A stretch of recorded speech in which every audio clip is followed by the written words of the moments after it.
আসসালামু আলাইকুম বন্ধুরা, কেমন আছেন আপনারা? আশা করি সবাই ভালো আছে, আপনাদের আপুও ভালো আছে। এই দেখো আপনার ভাই কি মাছ নিয়ে এসেছে। এই মাছটা না খেতে খুব মজা, দেখো তাজা আছে, টাটকা, তেল তেল। এই মাছটা খুব তেল তেল, আপনারাও বাসায় রান্না করে খেয়ে দেখবেন। এটা তেল তেল আপনার ভাই পাঠাইছে, এটা আমি কুটে আমি রান্না করব। আর দেখো কি কি রান্না করতেছি আমি।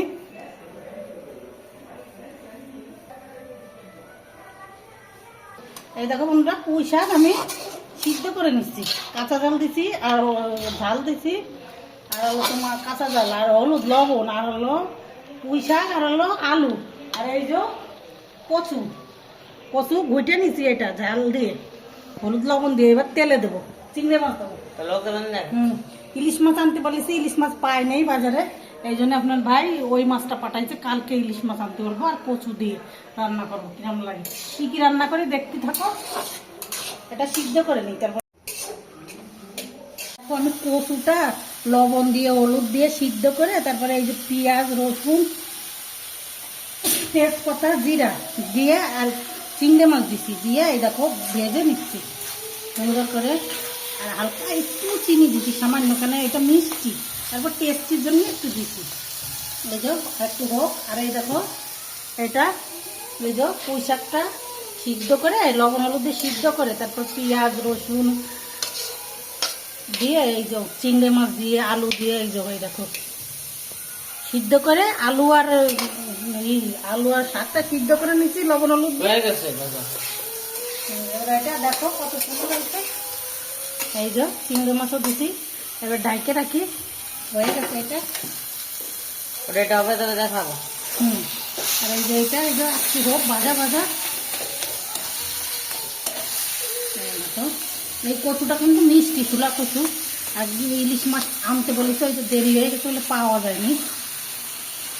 আর একদিন ইলিশ মাছ আনবেনি, ইলিশ মাছ কচু দিয়ে, এই কচু দিয়ে ইলিশ মাছ রান্না করলে খুব ভালো লাগবে না। এখানে কচুটা চুলা কচু তো মিষ্টি।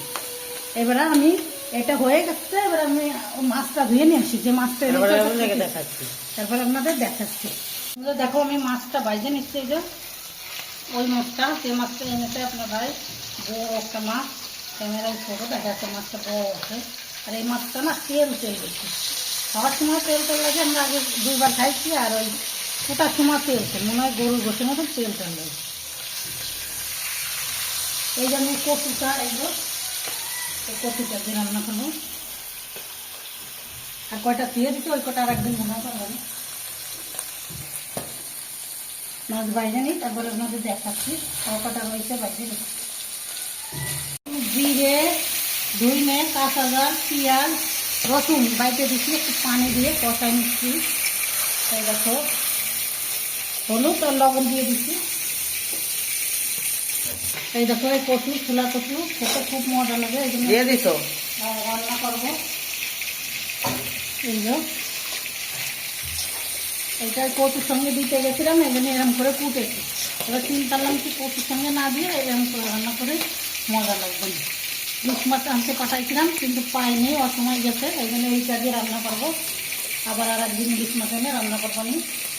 তো এখন মাছটা বাইরে নিচ্ছি, ভাজা হয়ে গেছে। এটার মধ্যে দিয়ে দিবা না দেরি এখন না, পরে তবে তবে দেখাবো। এটা ভাজা হয়ে গেছে, আমি এটা কষাই নিয়েছি। দেখাচ্ছি,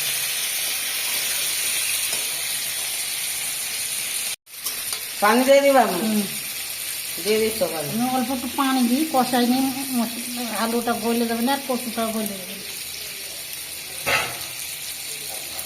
ঢাইকে দেবো এবারে,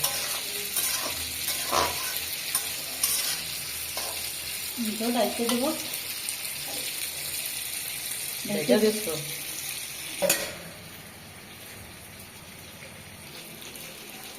একটু ঢাইকে দিই, পরে দেখাচ্ছি কোথায় হয়নি। তো আমি জলের পানি দিয়ে দিছি, আর এই যে মাছটা দিয়ে দিছি, একটু ধনে পাতা দিচ্ছি।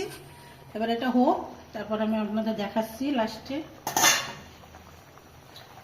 এই মাছটা কিন্তু অনেক তেল তেল, ঢাইকে দিই, পরে নামায় দেখাচ্ছি আপনাদের। হয়ে নোকে দেখাবেন তরকারিটা কিরম হয়েছে।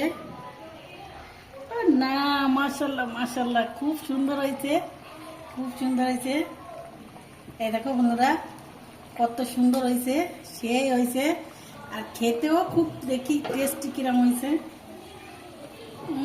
সেই স্বাদ হয়েছে মাশাআল্লাহ, আল্লাহ রহমত, খুব সুন্দর হয়েছে। এই দেখো একদম গামা গামা হয়েছে। আর এই মাছটা কিন্তু তেল তেল বন্ধুরা, এই মাছটা আর কটা রেখে দিচ্ছে, ওইটা ভুনা করবানি, খুব সুন্দর হয়, টেস্টি হয়, খেতেও ভালো হয়। এই মাছটা আপনারা খেয়ে দেখবেন, খুব সুন্দর লাগে। আর আজকের ভিডিওটা এই পর্যন্ত। আল্লাহ হাফেজ, সুস্থ থাকো, ভালো থাকো, আল্লাহ হাফেজ।